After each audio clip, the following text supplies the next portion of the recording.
High বন্ধুরা, আমি তনু বাঙালি রান্নায় সবাইকে আমন্ত্রণ। আশা করি সবাই ভালো আছেন। আজ আমি আপনাদের কাছে আবার একটি নতুন রেসিপি নিয়ে এসেছি। আজকের রেসিপি পেঁয়াজ কলি দিয়ে মশলা আলু ভাজা। দারুণ একটি রেসিপি, খুবই অল্প সময়ের মধ্যে।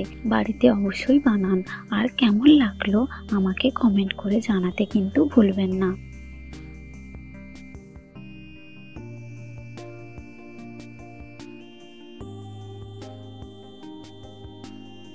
এর জন্য কি কি লাগছে দেখি।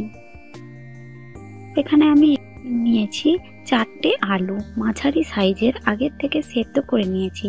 আলুটা কিন্তু নতুন আলু, দেখুন মাঝারি ভাবে কেটে রেখেছি। আর নিয়েছি 5টা পেঁয়াজ কলি, যাকে আমি লম্বা লম্বা করে কেটে রেখেছি।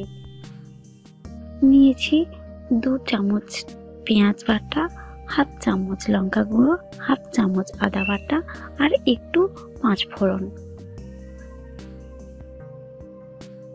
5 ফোড়নটাও হাফ টেবিল চামচই আছে। এবার কিভাবে বানাবো দেখুন। প্রথমে কড়াইতে তেল গরম করতে দিয়েছি, এর মধ্যে 5 ফোড়নটা দিয়ে দিলাম।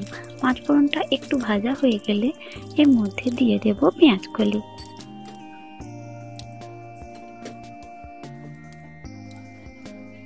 পেঁয়াজ কলিটা দিয়ে দিচ্ছি। পেঁয়াজ কলিটাকে হালকা একটু নেড়ে নেব, যাতে এর কাঁচা গন্ধটা চলে যায়। হালকা নাড়া হয়ে গেছে। এবার আমি এর মধ্যে আলুগুলো দিয়ে দিয়েছি। আলুগুলোকেও হালকা করে একটু আগে ভেজে নেব। দেখুন পেঁয়াজ কলি আর আলুটাকে আমি একসাথে মিক্স করে নিচ্ছি, নিয়ে এবার হালকা করে একটু ভেজে নেব। আমার হালকা করে ভাজা হয়ে গেছে। এবার এর মধ্যে বাকি মশলাগুলো দিয়ে দেব।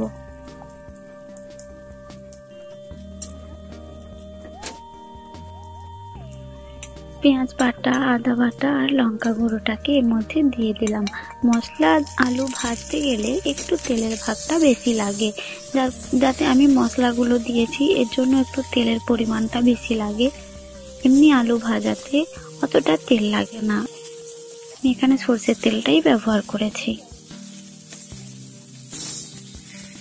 আপনারা চাইলে সাদা তেল ব্যবহার করতে পারেন।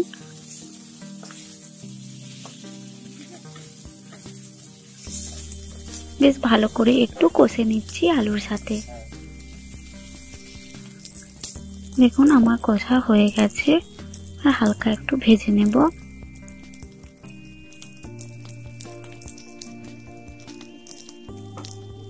এটাকে কিন্তু হালকা আঁচেই ভেজেছি। আমার মশলা আলু ভাজা রেডি।